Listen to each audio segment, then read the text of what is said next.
All right, hi everyone. I'm going to call this meeting to order at 3:06 p.m. But before we start off, we're going to start with Territorial Acknowledgement. We respectfully acknowledge that the SFSS resides on traditional unceded territories of the Coast Salish people, including the Musqueam, Squamish, Swallowtooth, Coquitlam, and Catsi nations. Unceded means that these territories have never been handed over, sold, or given up by these nations, and we are currently situated in occupied territories. As we move on to the roll call of attendance, when I call on your position, please state your name, your pronouns, and your access needs. I will start with myself. Hi, everyone. My name is Judith. She, her pronouns, and all my access needs are met. I will move on to ex officio is not here, so VP Finance. Hi, everyone. My name is Abby. He, him pronouns, and all my access needs are met. All right, cool. Mathematics counselor. Hi, everyone. My name is Ben. Pronouns he, him, and all my access needs are met. Cool. Psychology counselor. Hi, my name is Mark. He, him pronouns. I don't have a good microphone out, so you guys are going to hear a JPEG version of my voice in regards to access needs. So yeah, I'm moving so that's why I don't have my mic. Yeah. All right, cool. Thanks, Mark. And Sass.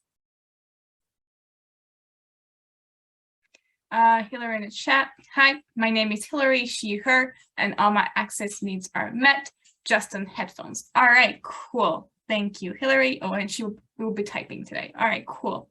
So we can move on to our society staff, policy research and community affairs coordinator. Hello, Beachy here, pronouns she, has. Access needs are semi-met. A lot is happening. Someone is watering the gardens and all that. So I'll be on and off my camera. All right, thank you. And admin assistant. Rianne in the chat. Hello, my name is Rianne, she, her, and all my access needs are met. All right, awesome. Thank you, everyone. We can move on to our next item on the agenda, which is the consent agenda. The motion reads, be it resolved to adopt the consent agenda by unanimous consent. In the consent agenda, we have 4.1.1 matters arising from the minutes, and it's our governance minutes from, I want to say August 8th. Yes, August 8th. I will be seeking unanimous consent. If you wish to dissent, please raise your hand or indicate in a chat.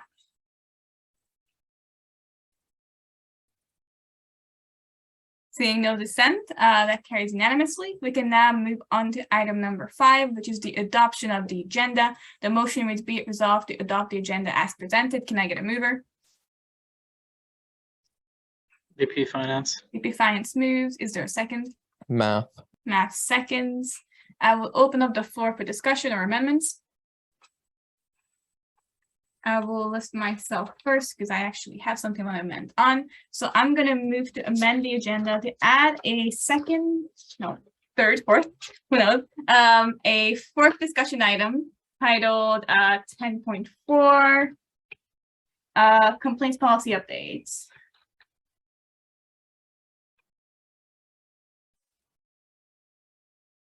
Am I going to follow it right? There we go.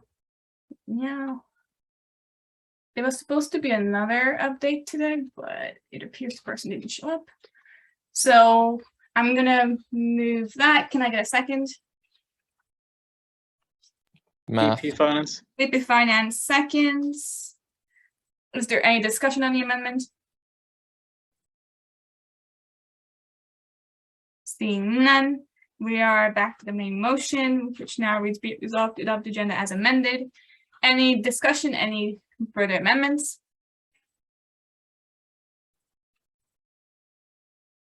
Okay, seeing none, I will take us to a vote. I will seek unanimous consent. If you wish to dissent, please raise your hand or indicate in chat.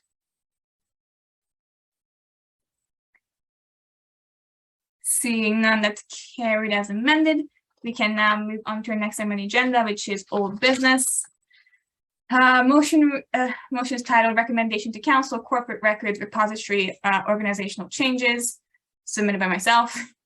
Motion to be resolved that the Governance Committee formally recommends to Council to approve the following changes to the communications policies, corporate records repository organizational updates, whereas the current copy of CIP1 corporate records repository is not consistent with society staff or council's roles, whereas CIP1 makes references to roles that no longer exist, whereas CIP1 is not representative of the roles and responsibilities outlined for the society. Be it resolved that council approves and adopts the following changes to CIP1 as attached in the document CIP1 organization, CIP1 role synchronizations. I will move. Can I get a second? Math. Matt seconds. The floor is open for discussion. I'm first on the list. So I'm going to move to strike from the first be it resolved clause communications policies and replace it with corporate records policies. Can I get a second? VP Finance. All right, I will open the floor for discussion.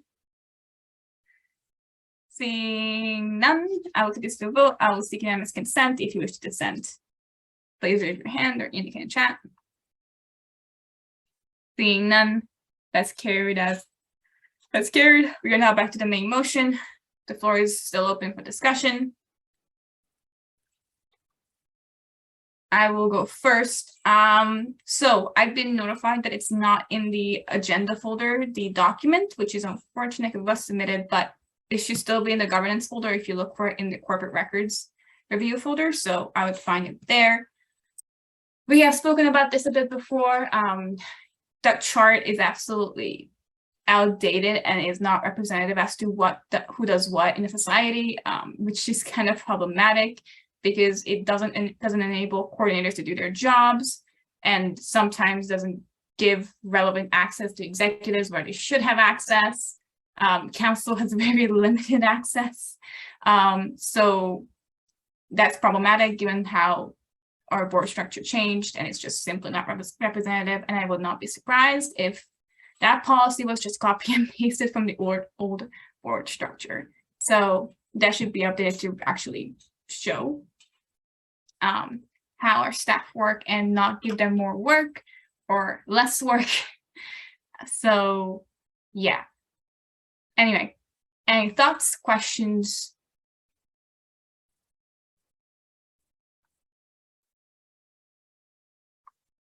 Okay. I don't see any. So I'm gonna move this to a vote. I will seek unanimous consent if you wish to dissent. Please raise your hand or indicate in the chat. Okay, seeing none, that's carried as amended. All right, we can probably move on to the next item on the agenda, which is policy review check-in. So we haven't done it the last meeting, so we should probably do it now.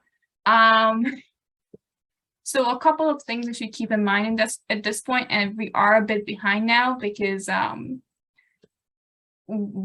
it's pretty obvious. We don't really know if the finance policies are up to date or how they should be. So we did discuss not touching it until we get word on whether it's supposed to be like the way it is.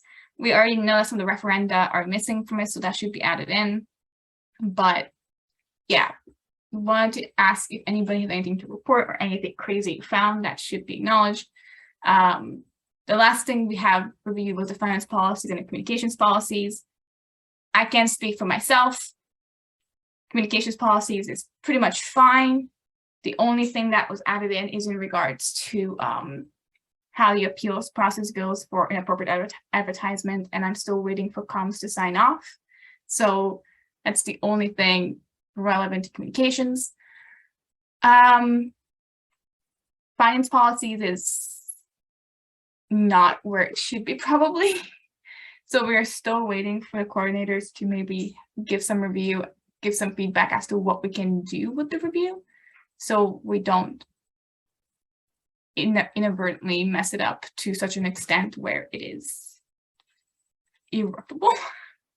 So I'm fine tabling it until we actually get word from it. But yeah, and we should be moving on to IT policies, staff-led events, and property management policies, which you will notice also sound like it's kind of out of our wheelhouse. So we probably have to talk to finance about those as well and events. So maybe finance, get ready to ask the coordinators all the fun questions, because I am not touching with a 10-foot pole. But anyway, anybody has anything to add? Thoughts? Yeah, go ahead, Abby. I guess I'll throw in some stuff for the finance policies because we haven't done our policy review check in a couple weeks.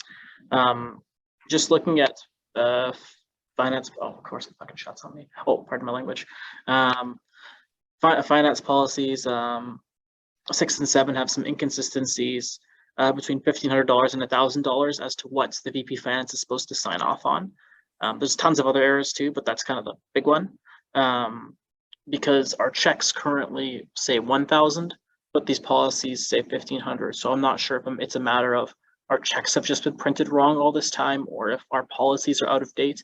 So again, I'll be waiting on Kurt, because he would be the only person with enough institutional knowledge who's been here long enough to have the answer to that question. So once I get an answer from him, I'll be able to provide more succinct feedback and see if we need to change those policies at all, aside from the other changes, of course.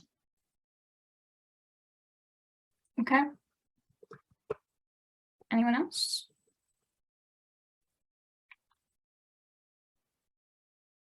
Okay, I'm going to place myself on the list here because this is actually something I want to ask at the last governance meeting, but PD wasn't there. We are still looking to find out what this apparent society standards policies are. I still don't know what that is 2 weeks later. Regarding communications policies 2.1a, it talks about written reprimand, but it's unclear as to who's supposed to give that. That's in reference to advertisement, so it's unclear whether the written reprimand meant to come from the president, operations organizer, or communications coordinator. It's unclear, and the issue with that is that we don't know who's actually going to offer the reprimand, if anyone. Obviously, we have the issue in regards to how the appeals process goes, which is hopefully going to get fixed. But yeah, this is society standards policies. Still no idea what that is. So I don't know, BD, would you know what that is? Not to put you on the spot, but do you happen to know what that is?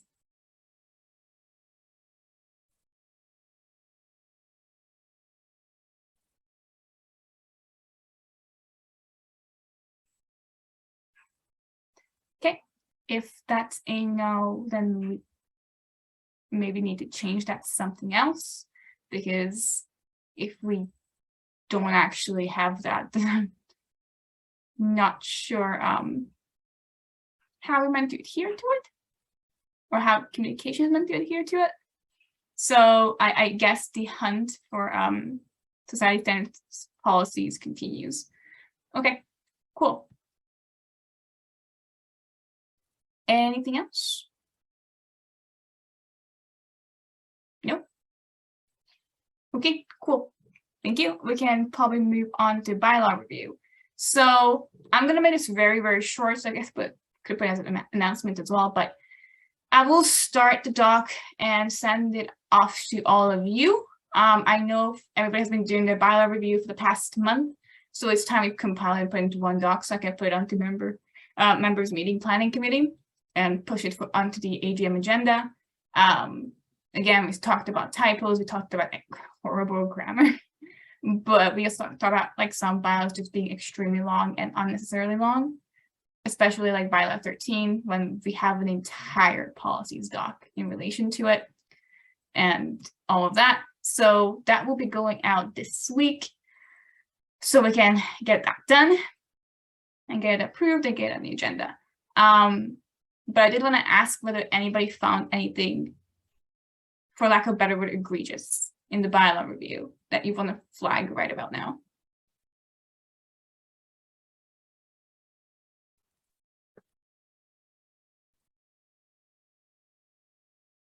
Okay.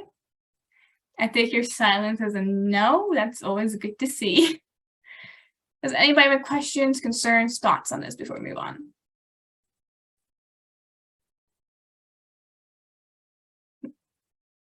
Okay, Abby, go ahead. I guess this is just, more of a general governance question. So after we've all submitted our policy reviews, are we gonna like go over it as like a group kind of thing, or what's the plan for the bylaw amendment? Sorry. Well, if it's going to be on the doc, we should all be able to see it. should be fine. Given the fact that nobody's saying anything insane in regards to what's in the bylaw, I don't see them being anything more than housekeeping changes. I know we talked about adding in a specific amendment into the bylaws that have not been there yet. So I think that will be the only one worthwhile reviewing to make sure everything's fine and the language is clear. I guess that will be now bylaw 26. So that would be interesting, but yeah, we can go over as a group, but I do want to send some draft language off to that committee just so they know to make space on it for the agenda docket, but yeah. Anybody else?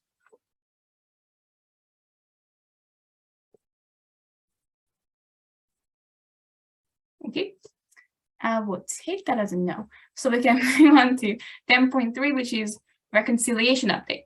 Okay, so a couple of things. It appears, and I'm going to put this as nicely as I can. It appears that the past board decided not to do basically any reconciliation, which we already know, but it also appears that the reconciliation they have done, or the policies that were updated, weren't really put into the shared drive. So the shared drive has an older copy than what we have in our governance drive. It has an old, it's lovely, basically. It's beautiful. So what has happened was that there's a document that we have with all the changes that passed through council, so we can share that with the policy team so they can update it. But we have a problem with that too, because the documents they have are not exactly the documents that we have, because we have the most up-to-date versions of it. So some of you may have seen this already, because I kind of was working on it over the last weekend, which is basically, which is basically a massive document with our policy, council policy, then just updating it to like what is supposed to be in them. I'm going to drop it in chat. Don't mind the formatting, it is horrible. But in essence, is we're looking to add in everything that was basically missed for the past year and a half, almost 2 years, and also adding the changes that we are currently passing. So I did my best to just highlight them in like yellow, the ones that were added in and should be added in. So it's easier to see where things should go, but yeah, that's something to keep in mind. It's there are so many councils, policies, documents, and with like different updating dates, it's not even funny. It's just kind of sad. So what we should be doing is once things pass, we shove it onto that doc. So it's in one place with the most up-to-date information on it. And also just highlight it with yellow so we know what you changed, because it's going to be very hard to like figure it out just based on the other doc, which is the policy reconciliation doc, which just basically has like the current language and then the updated language that we are supposed to have that passed through council. So to make it, unfortunately, very, very confusing, we have 2 reconciliation documents, and that's mostly to track to make sure everything ends up where it should. But yeah.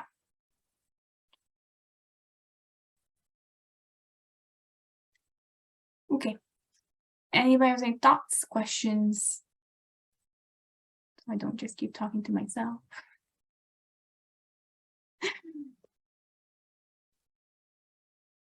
Go ahead, Abby. Yeah, I just want to thank you for all the work you're covering up for.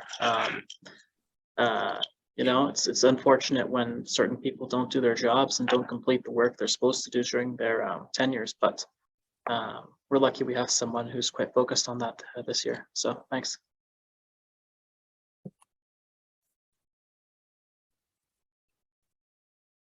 Okay, so what we should be doing is, as things pass, make sure you are looking to see to make sure it overlines with the actual policies document, so we can actually shove in the changes.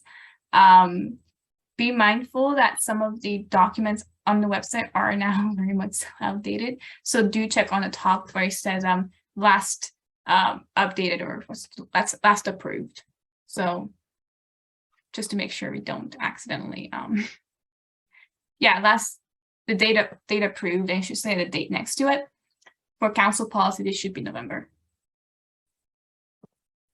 So something to keep in mind. Make sure you're reusing the right docs for review. I am sorry to tell you that now it's just gotten more convoluted. So yeah, the reason I made the first document to the council policies one is because that's the most messed up one, to be honest.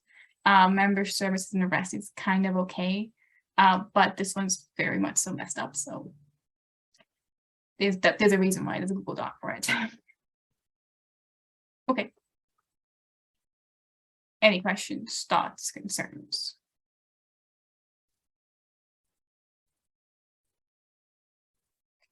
Okay. I am seeing none, so we can probably wrap up and move on to the last discussion item, which is the complaints policy update. So, as we discussed last meeting, we have a policy that's basically been abandoned and no one realized that it was in effect, and I question whether it's in effect.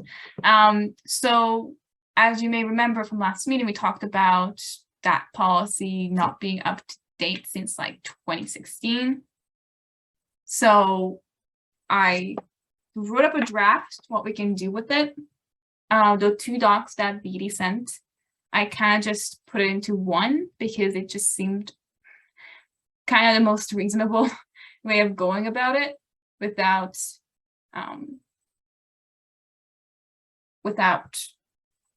making it more convoluted than it has to be. So a couple of things we should keep in mind is that I don't know what policy document we can shove it into, because it used to be a part of our board policies, I believe, but I don't see how we can put that into council policies now, because it doesn't make sense to put into council policies, because it also speaks to staff. And I'm not sure what it was doing in board policies in the first place, because it talked about the CEO. So obviously we no longer have a CEO. So someone needs to take on the roles that were established in that policy. And my suggestion basically is that we just do a tier system. So staff, council, and executive. So multi-layer appeals. So basically levels of escalation would go through relevant staff and coordinator, and they'll be overseen by the operations organizer. If that doesn't work, then executive committee members with the operations organizer. And then the third tier would be council. For obvious reasons, I don't really think appealing to council is particularly good, because quite frankly, council is not trained and never was trained to do these things, but it is the decision-making body of the SFSS. So I guess that's an appropriate way to put it in.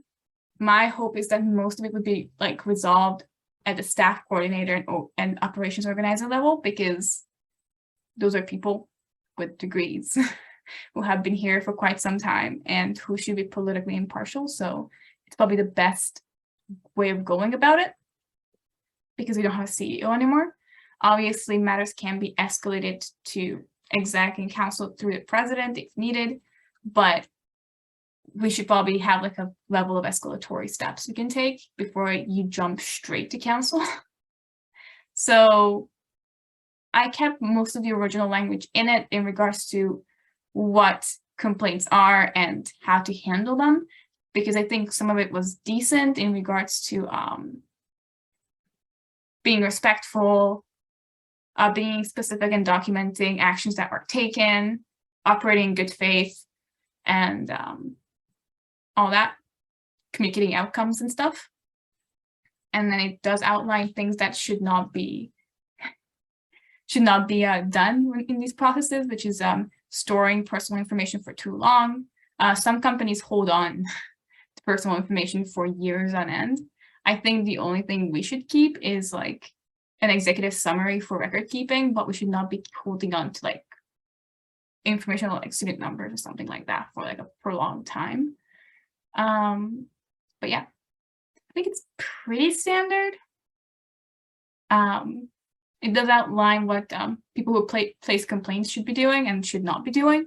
So it should behave respectfully and in good faith, communicate issues clearly, be open to discussion and problem solving, and maintain some level of confidentiality. Mostly because we are responsible for, I guess, our staff. So we should make sure that they're also kept safe in the process if something's an issue with them specifically. But yeah, it's pretty standard. I don't think there's much of an issue with it. One thing I added in is to make sure the privacy officer is somewhat involved, even though that was not in there originally. And the reason I added it in is because in the old policies for privacy and information management, it used to be the CEO who was in charge of it, and the CEO was in charge of this policy too. Now we don't have a CEO. Now we have multiple roles that kind of fulfill the roles of the CEO. So by default, I guess the privacy officer has to be involved in this as well. Oh yeah, sorry, Beatty, go ahead. Let's finish. I'll just have a general comment. Just go ahead. Oh, okay. And a couple other things is that I did add in a provision for them to be able to allow to use the ombudsperson or the SFSS advocate if needed. Just to their support for whoever is placing the complaint as well. There's an appeals process and how long that should go, when it should be submitted, if you're placing an appeal, how that should go, and basically if there is any issues to such an extent that the executive committee can't handle it, it can be appealed to council, and council decision is final because they can't really do anything. Obviously, if a complaint is placed against the president, there's a provision added in that if the president has a conflict of interest, the documentation regarding the process will be delivered to the highest ranking executive officer. So in that regard, if the president is in conflict, it would go to the VP internal. If the VP internal is in conflict, it would go to VP finance. If he's also in conflict, VP university. And if also in conflict, then we have a problem because the succession breaks down from there. But yeah, so hopefully we won't be in a position where all four highest ranking officers are in a conflict. But yeah, that's basically what's in it. I kind of just wrote it up like a couple of hours ago, so let's just probably take a couple of weeks to make sure it's actually in order, and not just my sleep-deprived brain writing it. But yeah, that's all I have to say. BD, you had a list, so I'm gonna let you go. Hello, thanks. I think I put some of my recommendations or just thoughts on the document. I'm of the opinion that we need to flesh it out further if we want to revive the policy. In terms of my experience here is being very specific on what the complaint is. Another concern, and I'm using my experience with elections when I'm receiving complaints about elections. So we can borrow a few from there. 1 second, I put in something. And even the steps, if we can flesh that out a little bit in terms of which email address, this could be an internal tool. It doesn't have to be the one that you're publishing, but to the operation organizer, to the privacy officer. Should we have, after we've received the complaints, we should discuss that, acknowledging complaints, who will send that email that we've received your complaints. So I was just thinking we need to flesh it out a little bit, expand on the confidentiality of the complaints, and then also expand on the roles and responsibility of the staff in there. But more so, those could be on the SOPs, but I think the most important one is the definition of a complaint. How do we, what will be considered a complaint that can be discussed within council?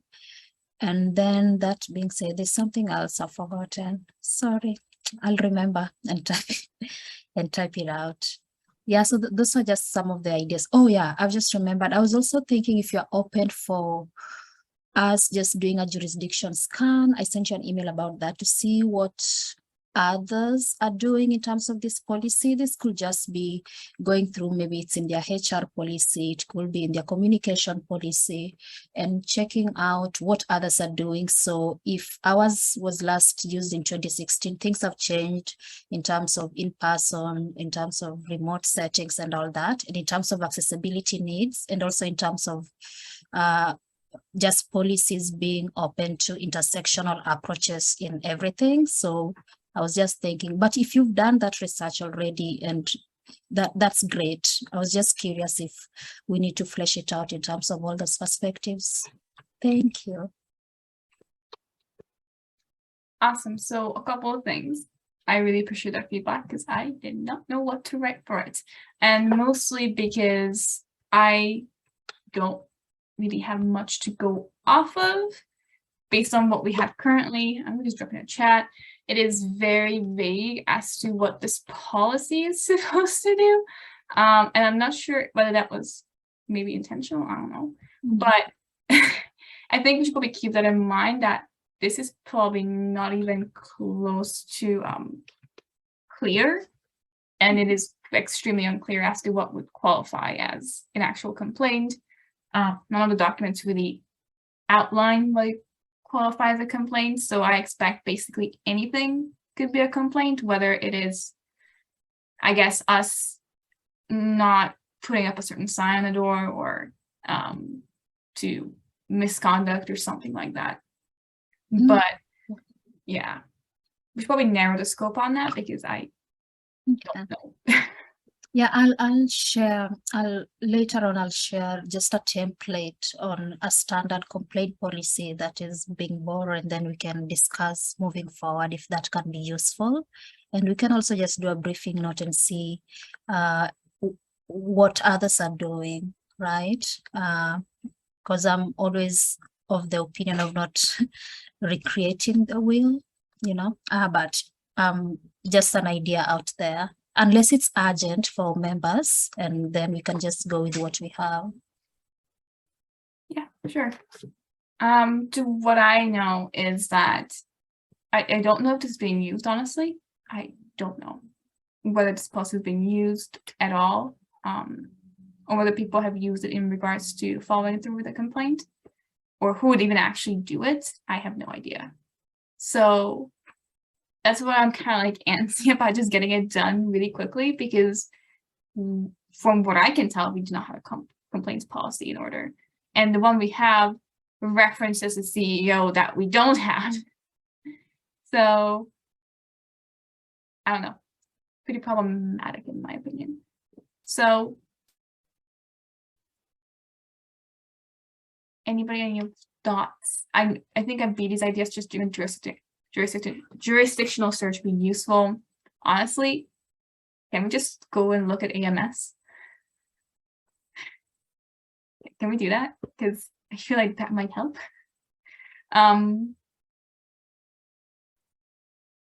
Anybody have any thoughts on next steps? We do have this draft, but that's pretty much all there is. I did send you all the current policies, and I use policy very lightly here because from what I can tell, it's either a Google Doc that is not very detailed, or it is a policy page from a document that we no longer have.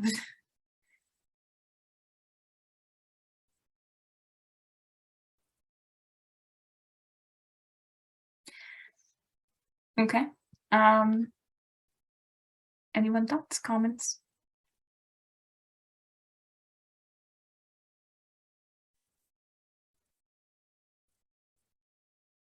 Okay. People are very silent today. Okay. If there's no other thoughts on this, I guess this will come back at the next governance meeting, because I don't think this will be done before it. I did want to ask whether people had an idea as to once it is done, where to put the policy, whether we want to put it into a established policy document or just create a new one. BD, you have the floor. Oh, I think in the meantime, as we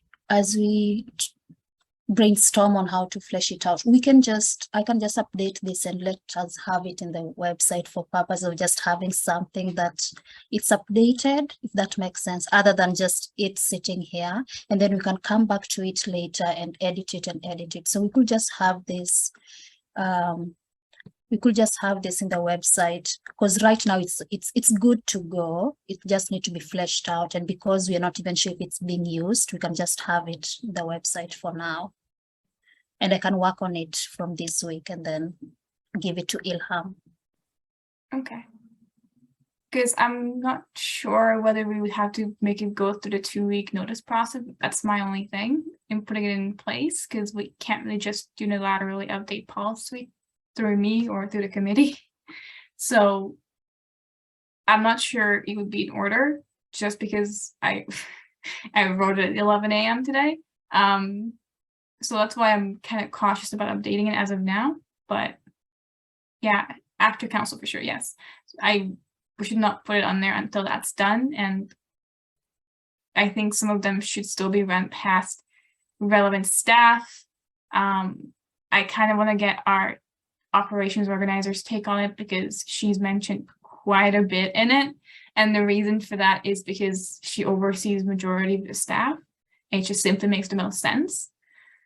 But I do want to get her take on it before we do anything with it, so we don't give her more work than necessary. But yeah, I think we should just keep the ones that are on there currently, because as much, let's put it this way, the old board forgot to reappeal this policy, which means it's kind of still in effect. So we can't just change it on the website because it's not right. I am so glad I'm not reading out that chat right now. Okay, there's a question in the chat. Can we just put it into MSGP? We could. I was thinking about either MSGP or communications policy, because sometimes you do get like written feedback or questions through comms that's submitted through the website. I don't know where else we can put it personally. It doesn't quite fit anywhere. My only problem with member services group policy is that that's usually speaking in jurisdiction of the member services staff. And this might not always be that, but if nothing else, we can put it just in there, just to make it simpler and not just create a new policy for funsies. Okay.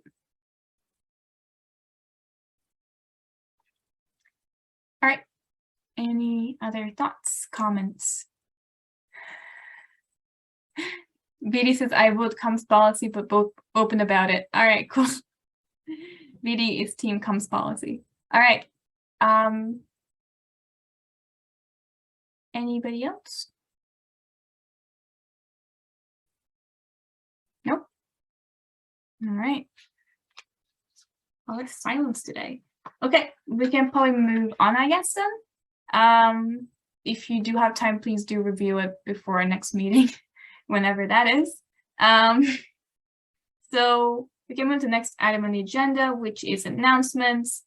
This is another reminder of please fill out the Let Us Meet so I can schedule our next governance meeting, because this is the last one for this semester. And I'm not going to expect all of you to rearrange your schedules for fall so you can attend this meeting, because you have classes and you have work and stuff.